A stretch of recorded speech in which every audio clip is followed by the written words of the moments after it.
I took great pleasure in watching how disconcerted the reporter was when the word came through, the appeal has been upheld and the convictions are quashed. Paul relied on the unsupported word of one accuser. I wonder whether he was used. Are you ashamed of your church? Yes, treating it so inadequately for so long. It's just such a shame, isn't it? All this suffering. Does the ABC's role in your persecution concern you? An overwhelming presentation of one view and only one view, I think that's a betrayal of the national interest. Does it not seem to you that the police had an agenda to get you? Well, I don't know how you explain it, but it is certainly extraordinary. Welcome to this special edition of The Bolt Report, our world-exclusive interview with Cardinal George Pell. The first since he was freed last week by the High Court. Freed after serving 405 days in jail for crimes he could not possibly have committed, as I've shown here. The rape, allegedly, of 2 teenagers at once in the sacristy of his busy cathedral, the door wide open. And when one boy, in fact, told his parents, "No, I wasn't abused." And when many witnesses said, "No, Pell was in fact at the front of the cathedral at the time, saw him."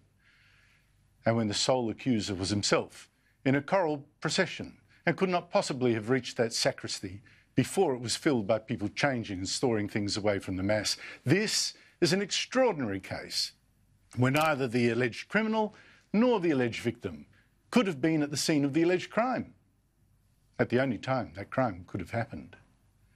So be clear. Whatever a lot of journalists are claiming, no, George Pell was not freed on just the technicality. He was freed by the High Court, 7 judges to 0, because, as I say, the accusations against him made no sense. Or as those High Court judges ruled, 7 to 0, those accusations could not be sustained in the light of powerful evidence for Pell. This was a grotesque miscarriage of justice. And it brought down the 3rd most powerful Catholic leader in the world, the treasurer at the Vatican. And that raises some very serious issues, which I explore in this interview with the Cardinal. You see, this witch hunt, it was like Salem. It was so primitive, and helping to lead it was our national broadcaster. The ABC vilified Pell for years and pushed such wild claims against him. And the police, why did Victoria Police ever charge Pell in the first place with such an implausible crime when the evidence was so weak? And why did police charge Pell all up with 26 charges involving 9 so-called victims? Every one of those charges so weak, even ludicrous, that every single one has now collapsed, failed. This sounds like a persecution. And it goes on. This very morning of this day, of this interview, we're told Victoria Police may try again with a 10th accuser, a 27th accusation, of which we know nothing. And that is just 5 days after Victoria's Chief Commissioner, Graham Ashton, claimed there was no Get Pell witch hunt there, and he knew nothing at all about new charges. Any other investigations continuing around George Pell or anybody else within the church? Oh, well, Centre's got a lot of ongoing matters it's still dealing with. I haven't been briefed in detail on any specifically of that type of nature, but mind you, I haven't asked, so I've just they've just been getting on doing their work, so I really can't answer that question sort of one way or another at the moment. I don't know. This is farcical, sinister. We need an inquiry here. But to me, that seems part of a wider witch hunt that's so toxic that New South Wales Anti-Terrorism Police today had to go to the Sydney Seminary, where Pell is staying, to investigate some of the many death threats made against him. A lot of journalists should be looking into their souls about their role in whipping up such hatred. And speaking of journalists, I've heard some say this will be a soft interview because I'm a friend of George Pell. Well, I'm not a friend. I've met him less than 10 times. I'm not a Christian either. And you will see that I do ask hard questions about pedophilia in the Catholic Church and what George Pell knew when it was at its worst. Back when he was a young priest at Ballarat, the hunting ground of some of the country's worst pedophile priests like Gerald Ridsdale. No, my interest in this case is simply about truth, justice and standing up to the mob. I interviewed George Pell last Saturday at that seminary in Sydney. So many people have for the years now believed the worst of George Pell, at times even wanted to believe the worst. Here now, he gets his say. And surely, after the witch hunt he's endured, he deserves it. Cardinal Pell, thank you so much for joining me. Happy to do so, thank you. You were accused and jailed for the most horrific of crimes, raping 2 boys. You were vilified, crowds screamed at your face. You lost your job, your savings, your career, your reputation, spent 405 days in jail for a crime you didn't commit. What was your lowest moment? I think the lowest moment was after the decision of the Victorian Appeal Court. I never believed there was the remotest possibility that a couple of judges would not uphold my appeal. The moment in court when you heard the word guilty, what went through your mind? I don't know whether much did. I was too busy keeping control of myself. It was a blow and I just had to put up with it. How do you think it actually got to that point? Well, that's a very, very good question because overwhelmingly opinion after the appeal amongst people who weren't my supporters was that we won hands down. One of my leading opponents in the press said that the prosecution case was a disaster. Now, I felt sorry for that prosecutor because he had no cards and he was a capable, honest man, and so he didn't have much room to move. But I think the onus of proof was reversed. I'm no lawyer, but I was always clear in my own mind that if somebody says such and such is possible, that's on quite a different level from establishing that something is factually probable or factually happened. And we weren't there to prove that it was impossible. Actually, I believe it was, on the evidence of the complainant and of the others. But it's a bit of the decision is a mystery, and I think the High Court dealt with it well. But this is the crux of it. How could it be that a jury thought you were capable of raping 2 boys, that much of the ABC, the journalists and presenters which cover this, thought you were capable of raping 2 boys, not just capable, that you did it, that so many people screaming at you thought that you, George Pell, are exactly the kind of guy that can rape 2 boys? Well, I found it remarkable, and I insisted with my legal team that they present the fantastic implausibility of the accusations. Whatever about me personally, and I'll come back to that, the situation, most people haven't seen a very solemn Sunday Mass at the cathedral with hundreds of people present, 60, 70, 80 people, choristers and service, very formal, a tiny bit like an opening of Parliament.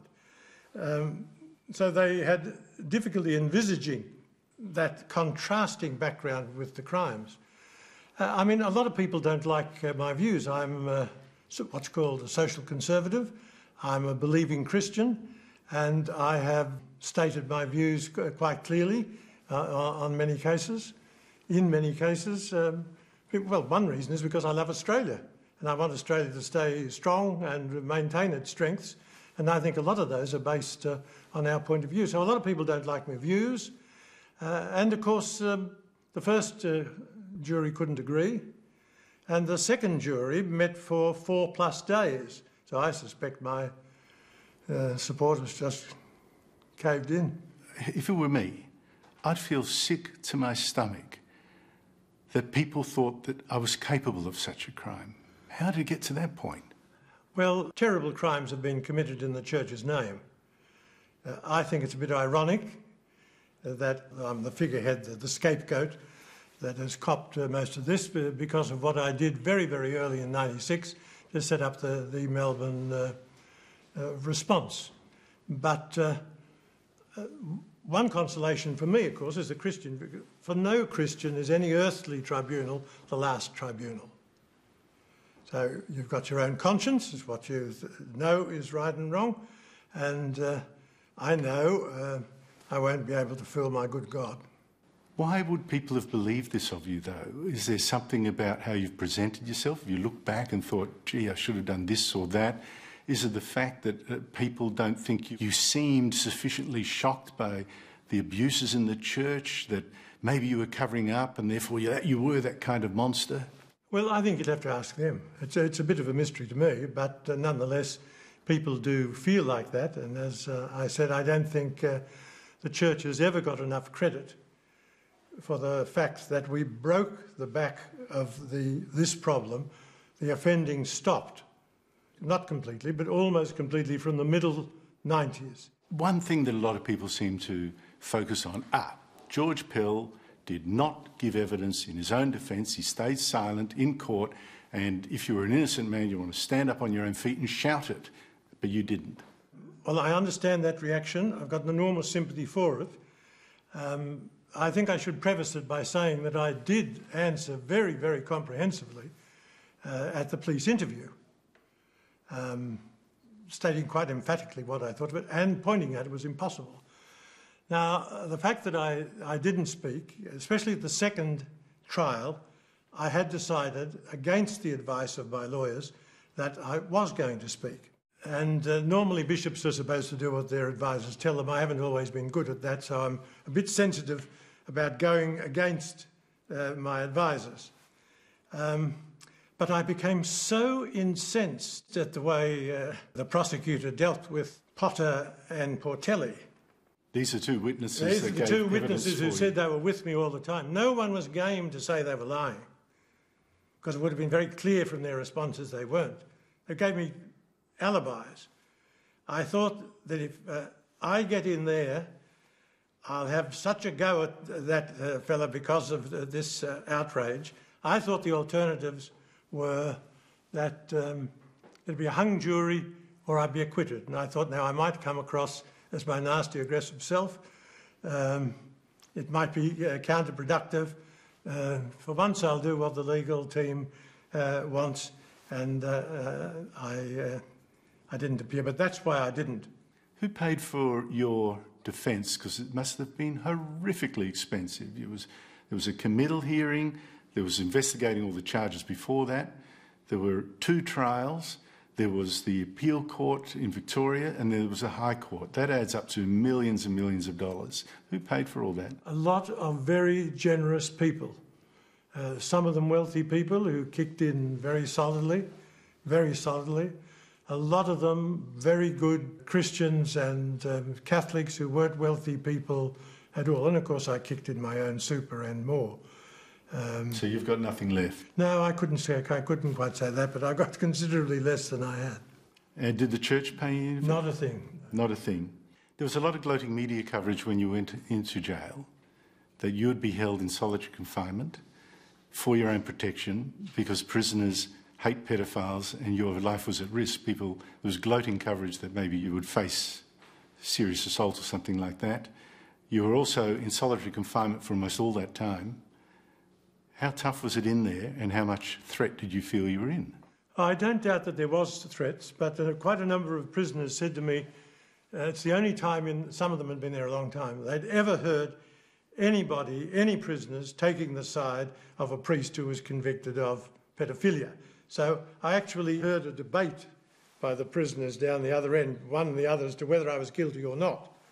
And at one stage, one of the prisoners said, well, I'm going with him. He's got 2 prime ministers who supported him. So, no, I think there was a real threat to my safety. But and of course, one of the hazards of prison is that they can be unpleasant one to the other. My experience was quite untypical. I only spoke at any length with 4 people, 3 fellows, and The three who were with me down at Barwon were very kind to me. So there's a lot of goodness in a lot of people. How did you get through that? You must have at times, though, felt forsaken. You must have at times thought, this is it. I never felt forsaken. I got something like 4,000 letters. I deeply regret that my family and my close friends have had to go through what they've done, but I got immense support, practical and otherwise. I never felt forsaken. I would have been terribly disappointed to spend 3 or 4 years there. What did you do with your time, though, while you were there? Oh, I had a daily routine. I followed the advice I've often given to priests when they're in a bit of trouble. To keep up your prayers, get out of bed at a good time, eat properly, exercise every day, and try to sleep at night. Now, I did that, and I also read and wrote. A lot of good friends sent me many articles, loads of books, and so I'd quite settled into the routine. It was like, as I said, a slightly worldly retreat. Retreat is a time when you go away to pray, say in a monastery or something like that. Now, it was a bit worldly because I had a kettle and I had a television set, which at least you normally don't have on a retreat. Careful, you'll have a lot of people saying, look, see, we do make prisons holiday farms. We're too soft on prisoners. No, well, that's not the case. I mean, the Unit 8 is a grim place. Now, there's a dozen cells. All of them are the same. They're 2.5 metres wide. I don't know how long, 5 or 6 metres long. You've got a toilet, you've got a shower, a bed with a firm base and a chair. Our conditions were exactly the same, but I used to say I was up in the Toorak end because all us quiet people were there, but the poor fellas at the other end, often damaged by ice, roaring in anger and anguish. And sometimes I said to one of the warders, how do they make so much noise banging? And he said they get like a horse and stand and with their feet they kick the door. And flooding their cells and occasionally defecating and sometimes refusing to go, so they've got to gas them and then get a dog squad to do that. It happened very rarely, but it happened. But it was well led, that unit, and well staffed. And one of the surprises in jail was, I mean, there were a few narcs, of course, was the basic decency and of the prison officers. And I think both jails were well run. How did you first hear that the High Court had cleared you? I was sitting in my cell. I could have gone outside and I thought, no, I'll sit in my cell. And I had a few things to do to tidy up the cell in the hope that I'd get out.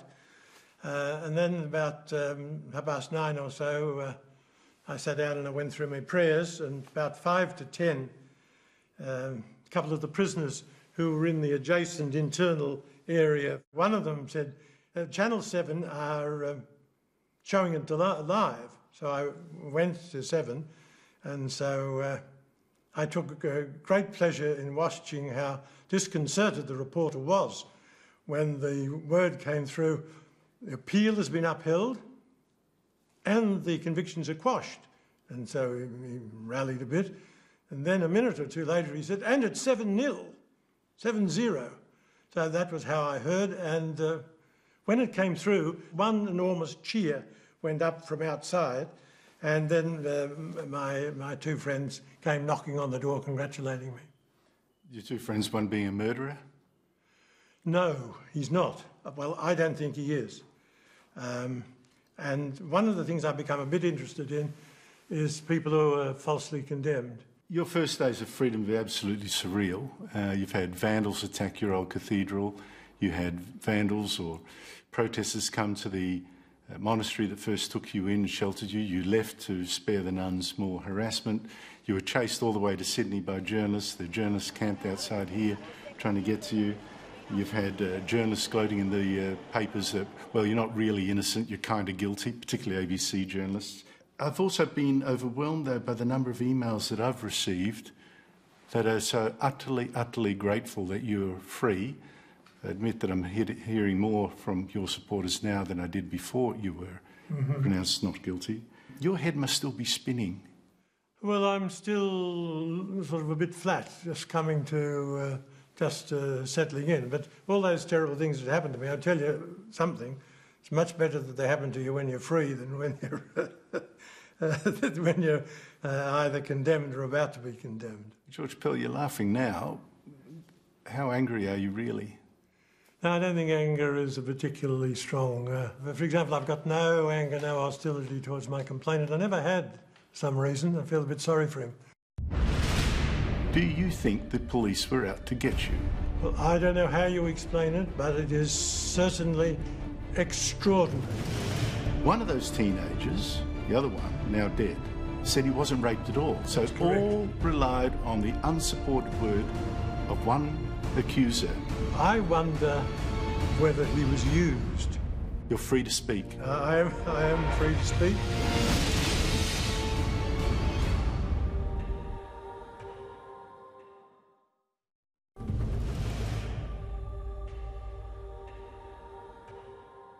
Cardinal George Pell spent 405 days in jail for a crime he did not commit because 3 institutions of the state failed miserably.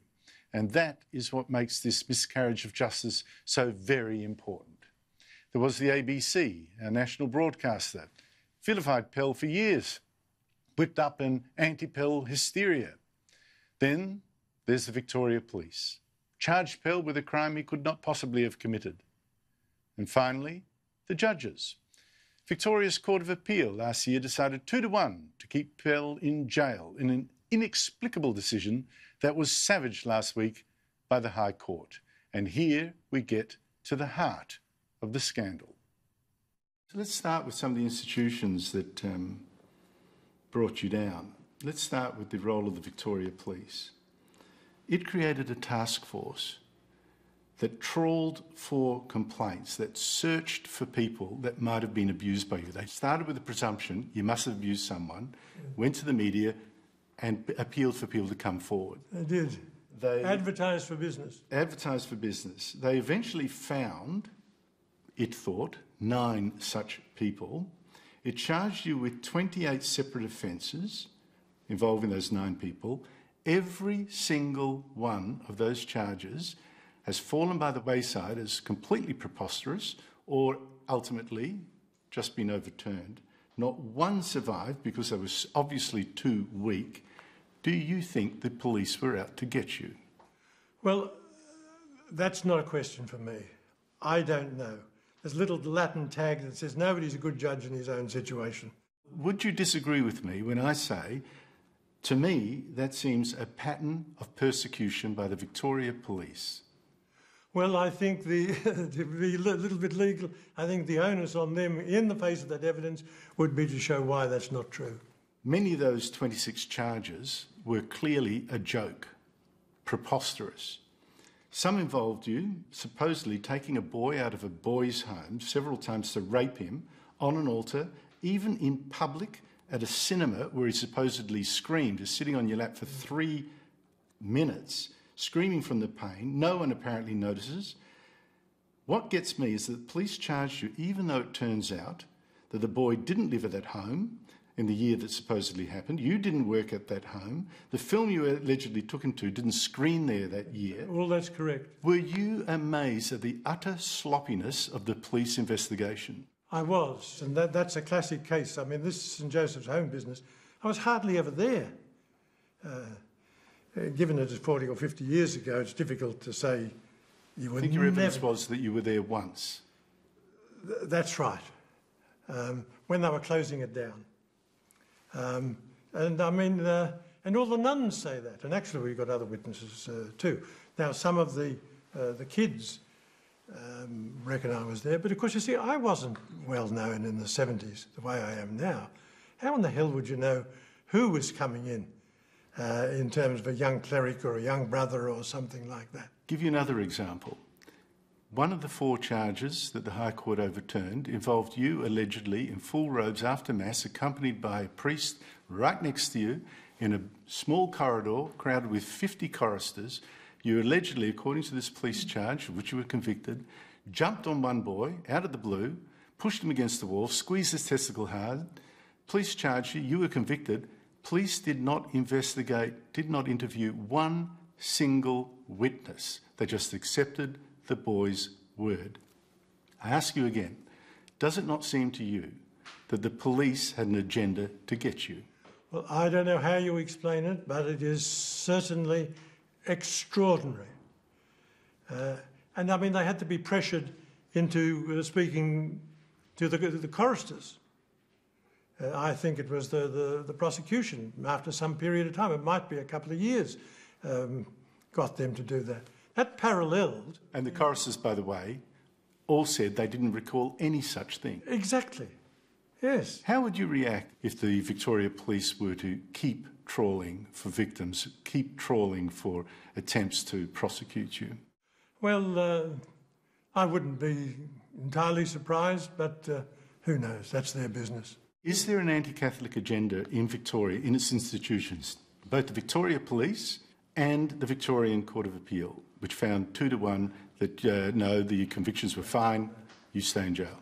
Well, I've seen too many people to go from possible to probable to a fact. Certainly, people do not like Christians who teach Christianity, especially on life and family and issues like that. They get very, very, very cross. So, to the extent that it's that's for other people to judge. In Victoria, you had a police force that charged you 26 times with charges so stupid not one has survived the process. Yes. Including charges where they did not interview a single witness. Yes. You have a Supreme Court, a Court of Appeal that's just been criticised for the High Court for not taking matters properly into consideration in your defence. And you've got a Premier of that state, Dan Andrews, that savaged Tony Abbott, the former Prime Minister, for daring to come and speak to you in jail as a friend of yours.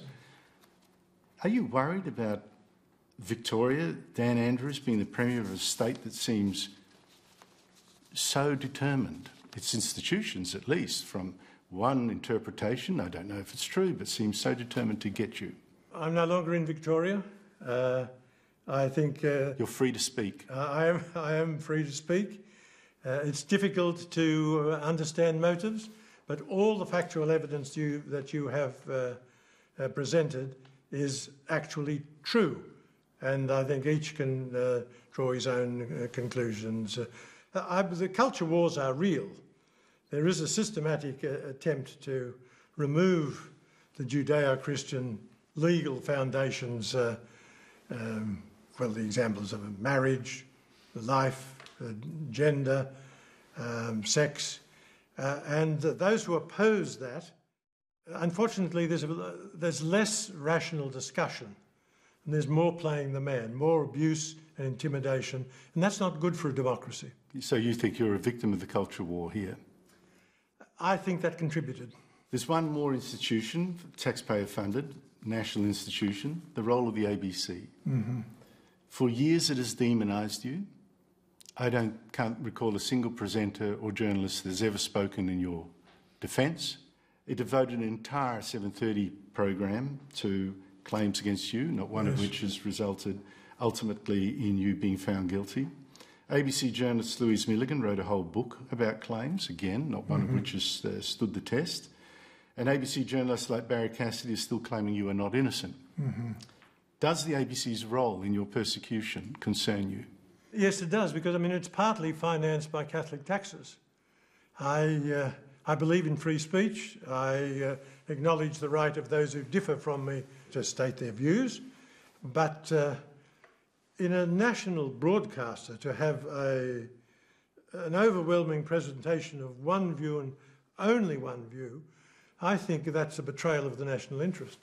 In the latest case, the one that was overturned by the High Court, you're accused of raping 2 teenagers at exactly the same time in an open room in your cathedral at the very time it was actually at its busiest, when witnesses placed you outside the cathedral, not in it, for all the time this was supposed to have happened, And when, as I've discovered by walking the route, the accuser could not have reached the room at the one quiet time that might have been possible himself.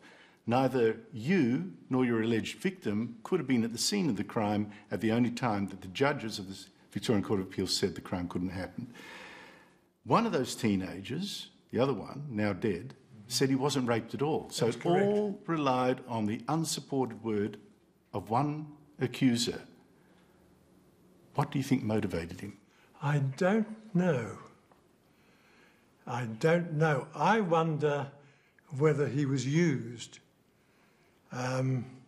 Just one small detail on your description.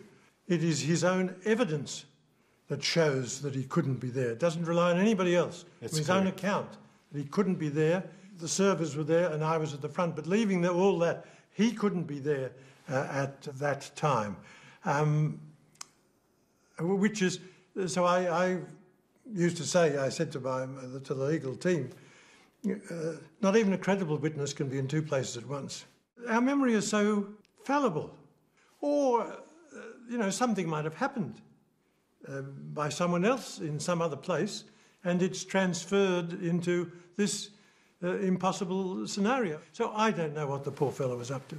Now, Cardinal Pell, the job you lost was one of the most senior in the Catholic hierarchy. You were head of the Vatican's finances. When I spoke to you in Rome a couple of years ago, or several years ago, you told me the corruption that you and your team had uncovered there as treasurer. You told me of a cardinal being found with a suitcase full of cash. You've told of shonky deals. You said that the mafia may have been involved. You were not sure. You were concerned with the safety of your staff and of documents. You had documents, copies of them hidden away at 2 locations overseas in case something happened to you. Have you ever considered that the trouble you were causing to corrupt officials in the Vatican was related to the troubles that have since happened to you here? Most of the senior people in Rome who are in any way sympathetic to financial reform believe that they are. But I've had too much from people going from, as I said, from going from possibility to probability to fact. I don't have any evidence of that. But if I could just say one word, one of my fears was that what we had done would remain hidden for 10 years or so. They'd be revealed, and then the baddies would say, well, Pell and Casey were in charge then. They turned a blind eye or did nothing to it. Now, thanks be to God, all that's gone, because there was a flurry of articles just before Christmas and around Christmas exposing all sorts of things, like a disastrous purchase, actually a couple of them, in London. And it was very clearly demonstrated that we tenaciously opposed those things. With an enormous loss of money to the Catholic Church. Casey, by the way, is Danny Casey, an Australian who helped you in this anti-corruption push. That's correct. You and the Pope are not close. He is very much on the left and is a global warming preacher. You are a conservative and a climate sceptic. He has been a weak leader, but you have demanded reforms of your church, particularly financial reforms. In this matter, though, has the Pope supported you as you would have wished? Absolutely. My theological views are not, don't line up exactly with that of Pope Francis, but I worked in his group, the C9, of his closest advisors. He is the successor of Peter. He's owed respect. And I think he values my honesty, and perhaps that I would say things that some other people mightn't say, and I think he respects me for that. And he has been, he certainly says that he respects the Australian judicial processes, but he has been very supportive right through. And your fellow clerics. Some archbishops, I must say, seem to have gone missing in action. Well, I mean, that's life. But actually what was surprising was even my theological opponents in Rome didn't believe the stories. Since you left, since you had to go, as Vatican's treasurer, the corruption that you were fighting has become all the more evident. Now, I think that's one element in it, where we've been, what we were pushing and saying has been massively vindicated. I mean, now you can see why they sacked the auditor. Now you can see why they got rid of the external auditors. How high up in the Vatican does the corruption go? Who knows? It's a little bit like Victoria. You're not quite sure where the vein runs, how thick and broad it is and how high it goes. I've described it as running right to the feet of the Pope, not to the Pope personally, but right up to the very feet of the Pope. Would I be wrong? Yes, I don't... I mean, the feet of the Pope, we've got Cardinal Parolin, the Secretary of State. He's certainly not corrupt. Just how high up it goes is an interesting hypothesis. Oh, I'm glad that you ruled out one man, but only one man. Ridsdale is Gerard Ridsdale, who was a notorious paedophile priest, thankfully rotting in jail as we speak. Where's the condemnation of what he actually did? Are you ashamed of your church? Yes, treating it so inadequately for so long. Who do you most blame for that? It's just such a shame, isn't it? All this suffering.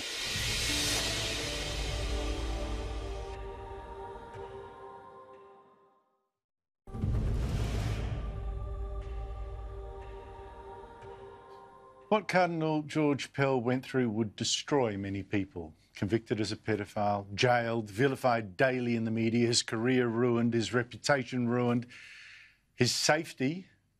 Well, I've seen some of the death threats. Sick. I thought I might, on Saturday, have seen a man who was crushed, damaged. Well, did I? You be the judge. But Cardinal Pell now will also tell you what lessons he's learned from this ordeal, this scandal, and what we should. What will you do now? Well, I'll be 79 in a few months. I'm 14 years past the retirement age in Australia. I'll go quietly. Please God, I'll be able to help out here and there. I won't be commenting much at all on Australian Catholic life. I think both my successors in Sydney and Melbourne are doing an excellent job. I don't want to be tangling them up. I might have a little bit more to say internationally. I mean, I'll keep interested in things. I'll probably do a little bit of writing, keep reading. Stay here? I'll certainly stay in Sydney, yes. I think I might go to Rome for a while. I've had beautiful gardens in a number of the places where I've been, and so I might grow a few cabbages and get a few roses and things. But your troubles aren't over, of course. I mean, I'm hearing a lot of gloating or hopeful speculation by ABC journalists in particular that the Royal Commission into Child Sexual Abuse will now have its final report, the redacted bits, released. And the speculation being that you actually knew about your bosses, particularly the then Bishop of Ballarat, covering up the pedophilia in your church 30 or 40 years ago and said and did nothing. Now, I actually sat through your 4 days in Rome of being grilled by the Royal Commission. I thought it was an extremely hostile commission to you. I didn't hear proof of any such thing, but the tip is that it will so find. I think it's a long shot, it's a wish. I am not sure. I'd be very surprised if there's any bad findings against me at all. One important thing is that I left Ballarat in '84. Ridsdale, I think, I might be slightly wrong, was only sent overseas for treatment, which was when I suspected just what was going on. Just to explain, Ridsdale is Gerard Ridsdale, who was a notorious pedophile priest, thankfully rotting in jail as we speak. Yes, and he's done an immense amount of harm, and I believe that he now realises that, acknowledges that, and regrets it. But I was gone 5 years. I finished in '84. There's a lot of the drama still to run. Can I go back to your regrets? So that sounded like you were asking for forgiveness for him. Well, the Christians are told to forgive. I know how very, very difficult that would be, and I don't run around saying to people they should forgive, but I'm called to forgive what might have happened to me that's a little bit unjust. And then there's this heroic Christian call to forgiveness in the most appalling circumstances. Some people... Yeah, people aren't hearing you condemn sufficiently, I think. They might be hear you making excuses for it, or saying, well, look, forgive him. Oh, no, I'm not where's the condemnation of what he actually did? I totally condemn those sorts of activities and the damage that it's done to people. And I've seen the damage that it's done to people. I've read horrific accounts of these. One of the things that grieves me is the suggestion that I'm anti-victim or not sufficiently sympathetic. I devoted a lot of time and energy to trying for them to get justice and to get help and to get compensation. A lot of them are tragic. I mean, when there are suicides, of course, that brings a whole another terrible, terrible, sad dimension to it. Have you ever looked back and thought, I should have done things differently back then?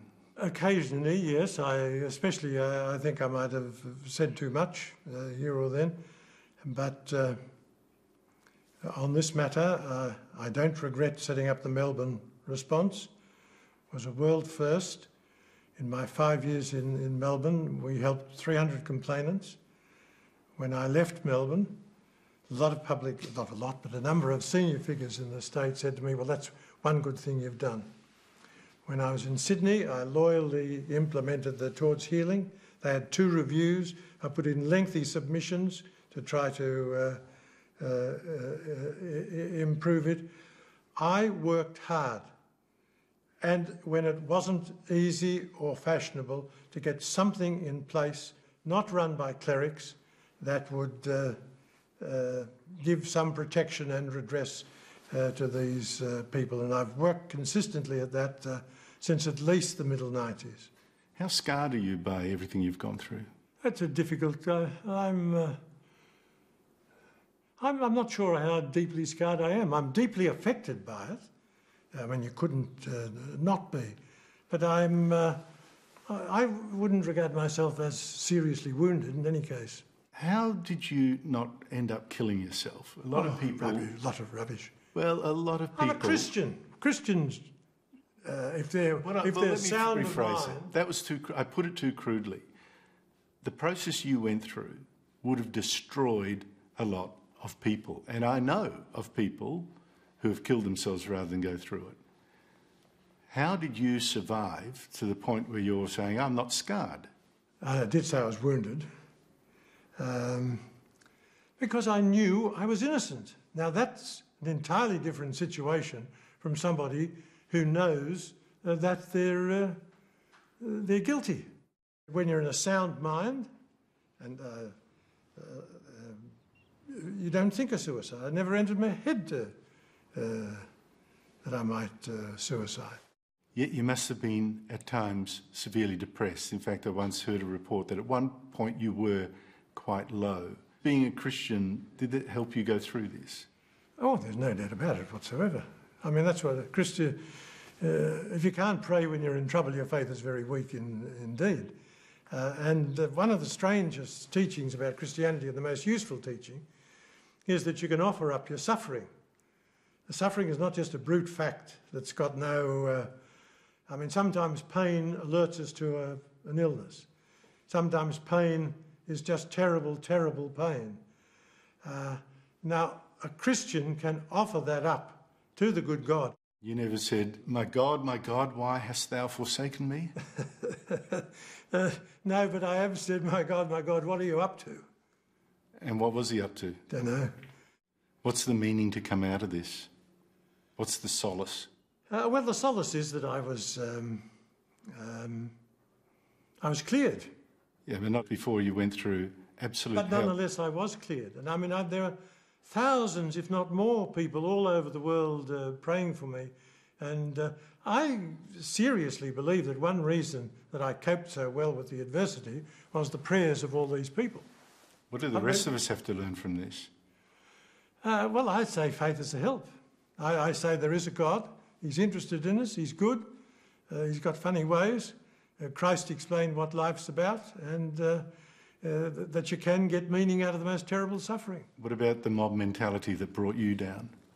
Well, that's, I mean, we also believe in original sin. There's a primeval turning, runs right through the heart of us, right in society.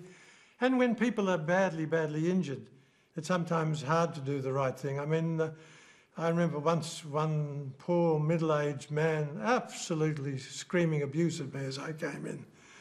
And I remember thinking to myself, poor fella, I wonder what the church did to you. You ashamed of your church, what it did? Yes, in some... there are two levels.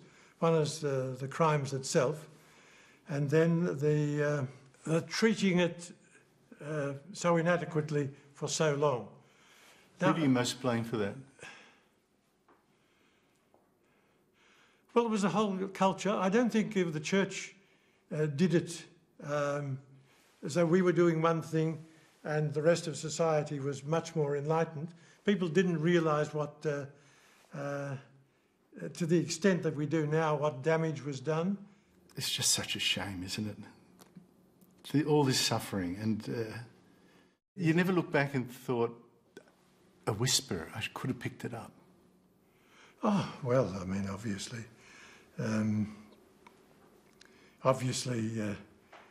Yes, but I mean, we're trained to think well of people, and I don't regret that. We're trained not to believe gossip unless it's established.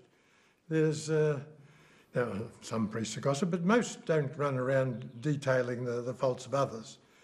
You know, and certainly in those days, the first instinct would be to disbelieve. Now, we live in a different world now. And I want to put in context one of the comment you just said, that you weren't alone. What I can't get over is that one of the victims, I think it was of Ridsdale, was the son of a policeman. Yes. And the police didn't act. Well, I mean, that wasn't unusual. Sometimes the police would work with the bishop to move the person on or to deal with it. You never knew of that happening at the time yourself? Not at the time, no. No, not at the time. It wasn't as though we were alone in this. It was very bad. I don't want to minimise it. Enormous suffering. It's like cutting out a cancer. I think please God, we got rid of it most of it. And for everyone, I guess, that's looking at you, they have to make a distinction, don't they, between the sins of the church and the specific crimes that were alleged against you that were false and for which you've now been acquitted. That's right. That is the injustice we're here to talk about primarily. In the end, looking at what happened to you, what should that motivate people to think about, in your view? We need good policemen. We need good judges, good prosecutors. We need to... we live in a democracy. We value free speech. It's not a sign of a civilization where you have guilt by accusation. These things have to be tested respectfully. The pendulum 30, 40 years ago was massively against anybody who said that they'd been attacked. Nowadays, we don't want it to swing back so that every accusation is regarded as gospel truth. That will be quite unjust and inappropriate. Cardinal Pell, thank you so much for your time. Thank you, thank you. I'm not going to tell you what I'd like you to think about what you just saw. George Pell had his say. Now you will have yours. But I will tell you something you didn't see there. From when I was talking to George Pell during the hour or two it took to set up the cameras and the lights. And I probably shouldn't say this because it's not great TV, 60 minutes type tick, tick, boom. And yet I think it's important. George Pell seemed more at peace than at any time that I've seen him before, and sometimes angry and understandably, yet for the most at peace. And the Cardinal, in fact, came most alive, not when we were talking about all this, the scandal, but when we talked instead about the Bible, the history of its writing and the meaning of passages that I've never got, like the book of Job, where Job has his faith in the Lord tested by all sorts of horrible things, horrible things that God let happen, like the death of his children, although not in his case, jail for pedophilia. George Pell was so keen in our talk to defend a God that had let all these things happen to Job and to him. He remains a Christian to his soul, the very thing that so many people in the modern media do not understand and seem to rather fear. And I say that as a non-Christian. I actually admire him for it. Now, whether he has ever sinned, how could I know that of anyone? Did he commit the crimes for which he was jailed? That I do know. The answer is absolutely not. The evidence is conclusive. And that makes him, whether you like him or hate him, the victim of a shocking miscarriage of injustice. The Victoria Police and the ABC need to be held to account. And those judges on the Victorian Court of Appeal, I leave their decision to their conscience.